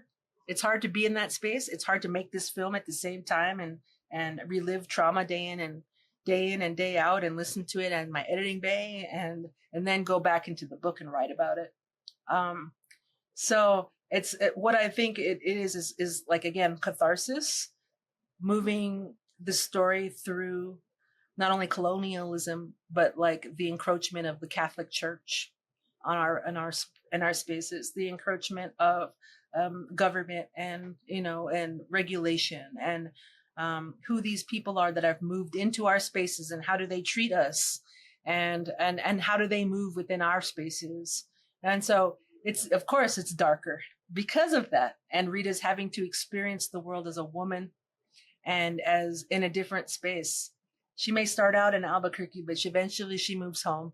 And so it's really like talking about that, like how, as a Diné woman living in that space and having the kind of things that she can do, and how is that in the present world? And then who is this guy that happens to be a serial killer in Gallup? And why does he do what he do? Why does he do what he does? And where did he come from? And how did he build this life? And how did he become evil? And how did this become part of what he does? So yeah, it's just darker. Yes. And I do have a title. It's called Exposure. So we're keeping with that kind of double entendre with the photographic stuff. But it's like, how does that move forward? How does memory, photography, and all of that also play into that too? For a time, she won't take photos anymore. Like, there's a time when she just kind of has to step away from it. So it's hard. It's hard to move on with Rita's story and take it to such a dark place. I'm hoping maybe to bring her back into the light a little bit in the third book. But as book 2 is definitely dark. I do remember when Elena and I were talking about Shudder, obviously the first in the trilogy, installment in the trilogy. We were like, wow, we just really wish for Rita some relief. It just seems so relentless. The darkness. Ghosts don't necessarily have to be dark, but they're very insistent. They're like on her ass all the time, right? They like chase her down, they find her because they're demanding her to help them with what they need to move on, and to resolve whatever it is that they need. And so there's just so much relentlessness in her life, and I hope by the third book she can find that. But it is true, I hear from a lot of Diné women organizers, because actually, like in movement work, like out on the reservation, most of the people who do that work are women. They're like young women. Some of them are older women, but I've heard from many, just in private conversations, that they don't go to a lot of places out on the res by themselves when they're organizing, because they're just not safe. MMIWG is a real thing.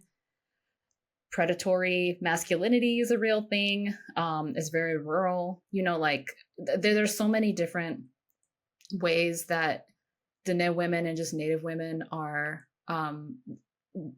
occupy such a precarious space. And even if you're like educated or whatever, you're like this prominent community organizer who's like in the Navajo Times every other month or whatever, even that kind of protection you might have from being hyper visible in a particular way, it doesn't often shield you from the danger of what it means to have to occupy and to, like, again, to traverse and navigate these spaces. So it sounds like Rita doesn't have any relief from that, because that's just the reality of what it's like to be a Native woman, in all of these different geographies of violence, I guess, in a way. But I hope she can find some relief, some honest relief, but nevertheless some relief by the time the series wraps up. Yeah, I think she will. And there's also like that whole premise of, like, for me, trying to figure out how Diné ghosts would act as opposed to ghosts in these colonial spaces.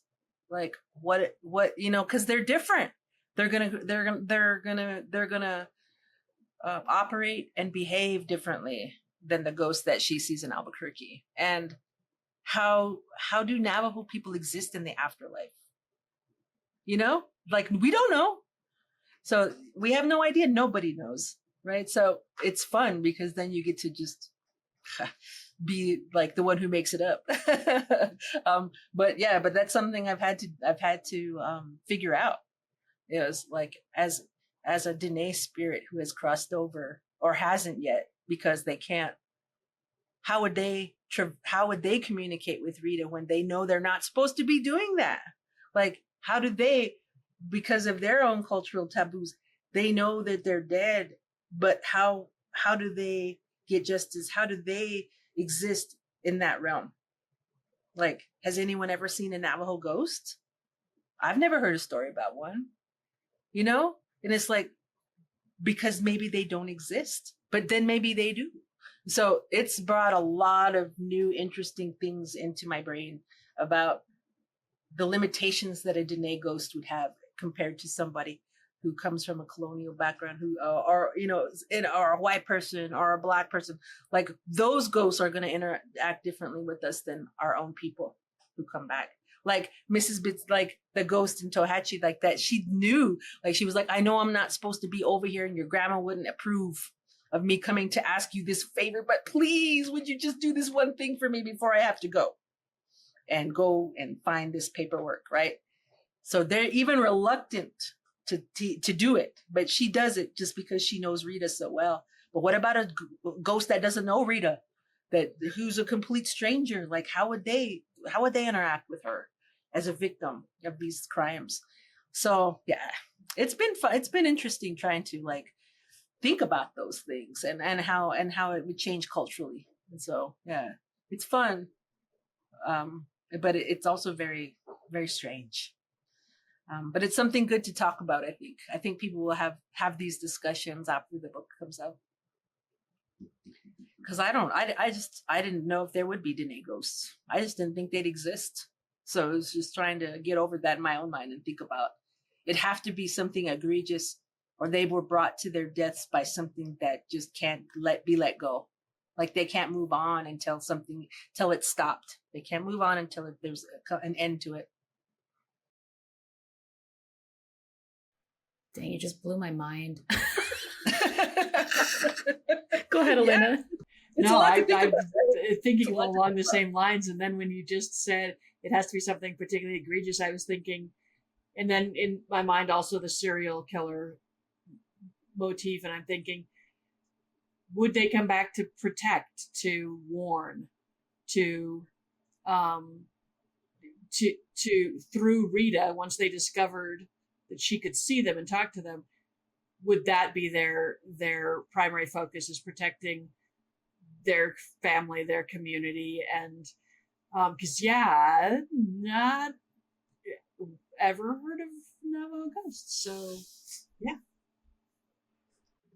So this is going to be broadcast in public. I've had a couple of experiences with Navajo ghosts, personal experiences. But I have also been told before that sometimes they're like ancestors. Sometimes they're recent, sometimes they're further back, but they're there to support you in your times of need.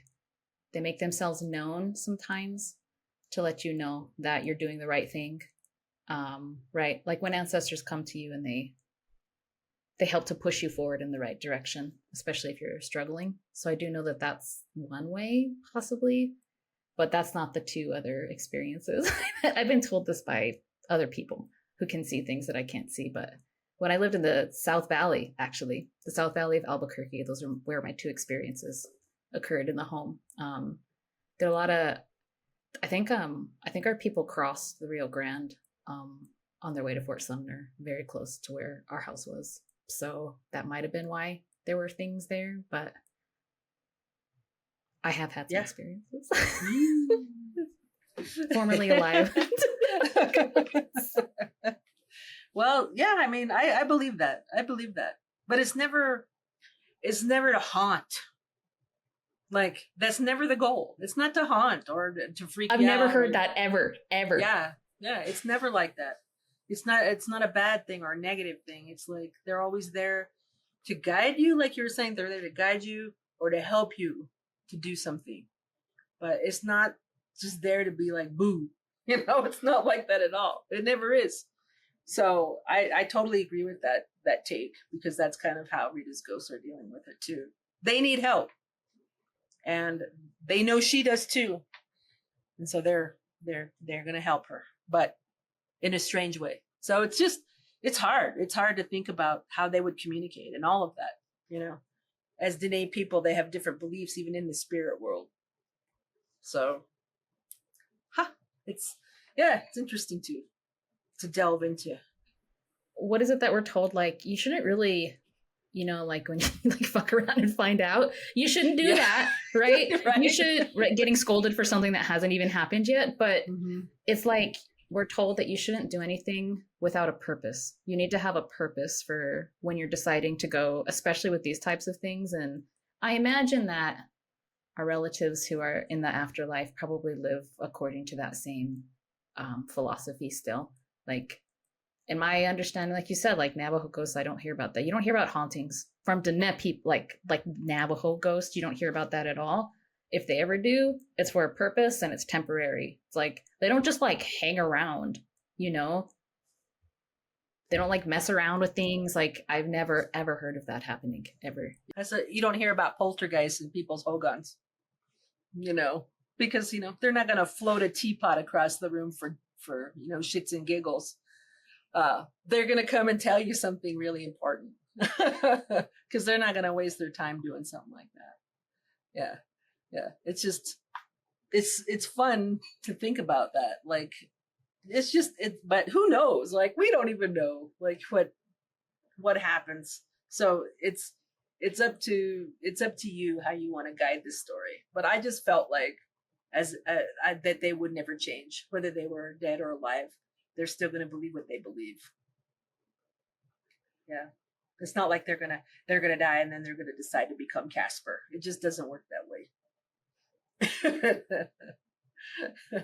So, but it's interesting to explore. It's interesting to explore and to think about those issues, and it also like kind of brings it back personally, like just like Rita, I have that kind of, I'm upset that my grandma doesn't come see me, or doesn't visit me in my dream, or talk to me, or anything like that. And I've always felt like, why not? Like, I want her to come and say something to me while I'm asleep, or say hi, or do something like that. But it's just not something that happens. And it's like you say, they'll come to you if you need them. But they're not going to come to you just because you're feeling lonely, or you're being selfish, or you're missing them, or whatever. It's like, there's a purpose to it. There's a purpose to it. And, so it's hard. Yeah. But I think there's something very cultural about that, why they don't. And I remember my grandma just saying that, like, you don't worry about that. It's like, it's going to happen. And when it happens, just let me go. And I'm going to go, and I'm going to move on. And you need to too, kind of thing. So yeah, and I get jealous sometimes when like mom will say, oh, I had a dream about grandma or whatever. And it's like, how come I never get to have that dream? But there's a reason. My mom needs it. My grandma comes to her to help her because she needs it. My grandma's like, you don't need to go. Just go, you're busy, get back to what you're doing. Where's that book? Why aren't you making that movie? Why aren't you editing today? Like, that's what my grandma would be like. You got work to do. I don't have time. Don't. I'm not even gonna mess with you while you're sleeping. You should be sleeping. And so, like, I don't even dream. Like, most of the time, I don't even dream. And I think a lot of that just, like, I think that's, a lot of that is just like you say, it would happen if I needed it, but I'm okay. Yeah. Rita's not, though. Rita's not. And so it's interesting. But I think this is all a good discussion for us to have. And I wish more Native people, and especially Diné people, would be more willing to just kind of wrap their minds around it, and not be so afraid to have the discussion.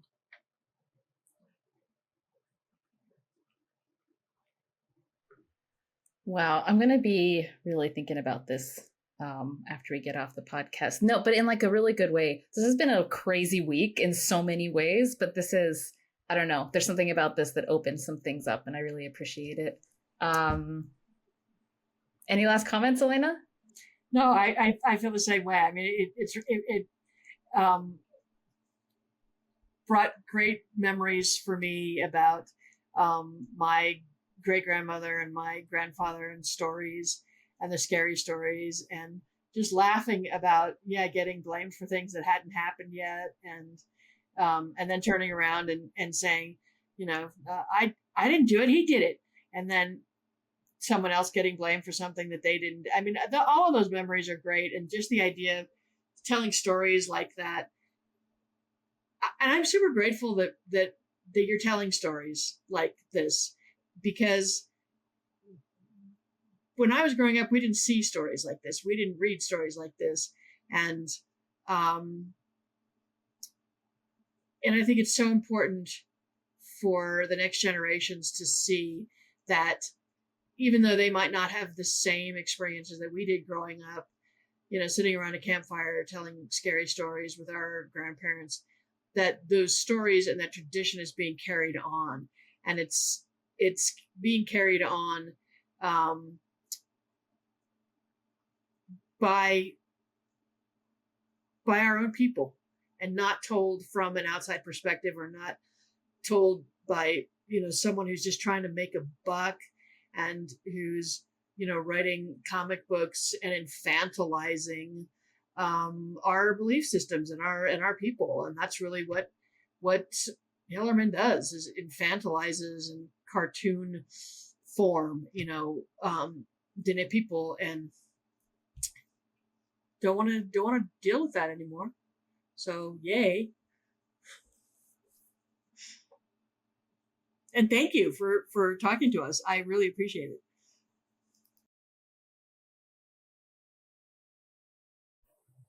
Absolutely. Anytime. You know, I'm just glad to see that there's more stories to be told, and that there are so many Native writers that are kind of coming into the fold and doing it, and we really need them, and it's happening. It's happening. So you'll have plenty. I think you're going to have more guests to have on your show here soon. with all of their different books that are coming out, tackling these kind of same issues in different ways. Sweet. Yeah. Well, one last question. When can we expect your next book to drop?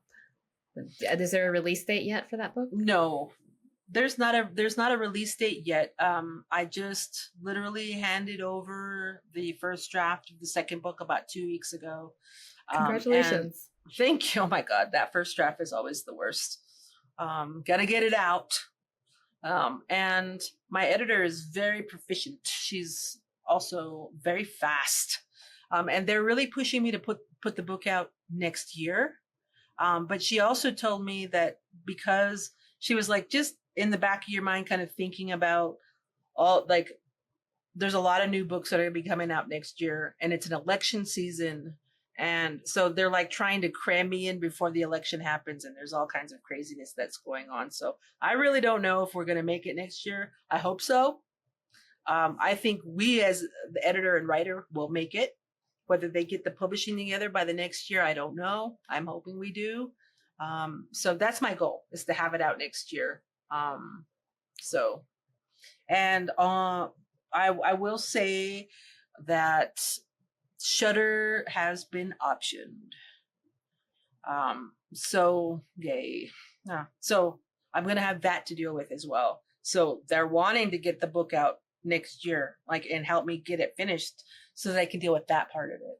That as soon as this writer's strike is over, it's going to start happening, because we've already been talking to people about getting it together, and it was starting to happen right before the strike. So once the strike is over, it will continue. And I'm going to have a lot to deal with as far as that goes. Plus all the docs I have to finish. Oh my God. Super excited. Congratulations. And yay. Yeah. It's exciting. Okay, that's super exciting. Can't wait for that. Is there a release date for the docu-series you're doing on border towns? It'll probably be 2025, mostly because we're doing Gallup and Albuquerque, and I'll probably finish those 2 episodes this year. But the Farmington and the Winslow episodes are going to take longer. And that's why I'm thinking 2025, because I feel like Farmington's storyline is going to blow up next year. Not this year, but next year, because it's going to be the 50th anniversary of the Chokecherry Massacre. And I have really had a hard time. I'm really struggling with the storyline in Farmington. So I'm hoping that next year will bring me a little bit more content and guide me a little bit more with storyline. I'm having a really hard time with that particular episode. But the other 2 are doing well. I did have an interview. There was a New Mexico Spotlight, a Searchlight. I forgot what the outlet was called. He was trying to write a story about the mass shooting that happened in May in Farmington. I think it was an 18-year-old killed several people on a street just south of the high school. And he said he had been reading parts of Red Nation Rising. He was also trying to find the story, and he was like, I can't write the story about this mass shooting without also understanding Farmington as a border town, like, and the anti-Indianism that's very pervasive. And so I did have a conversation with him about like the history of settler colonialism in that place, and how that mass shooting is very much, I think, a part of the longer story of colonialism and colonial violence against Native people. So anyway, if you want to chat about it from a historical or like a larger structural perspective, like, I'm happy to sit down with you and talk about it, because I've been thinking about that recently myself.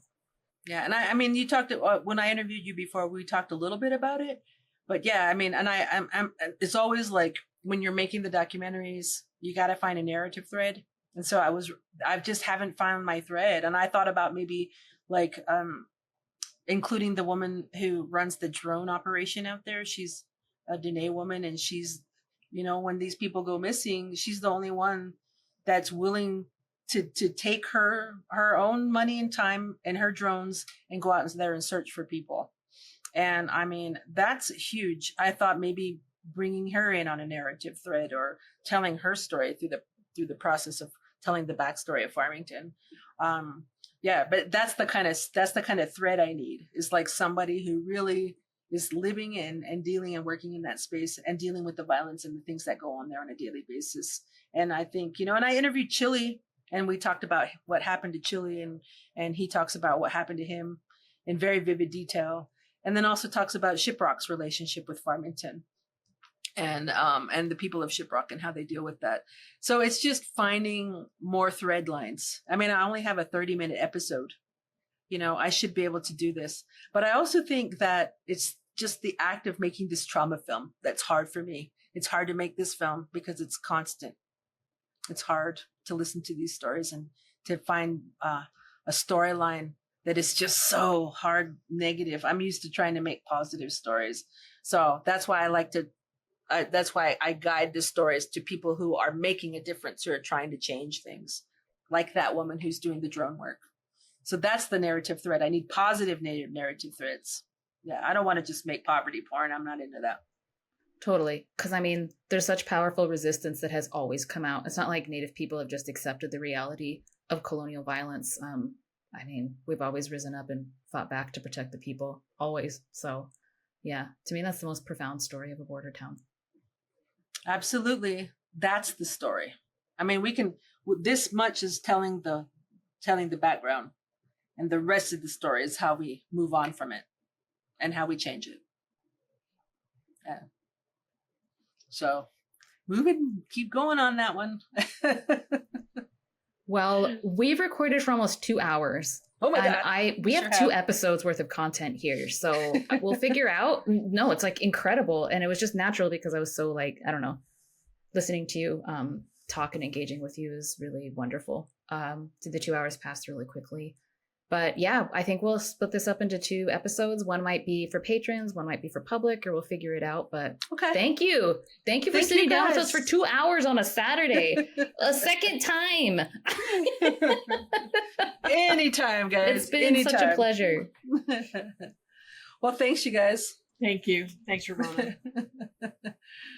So try to stay cool, everybody.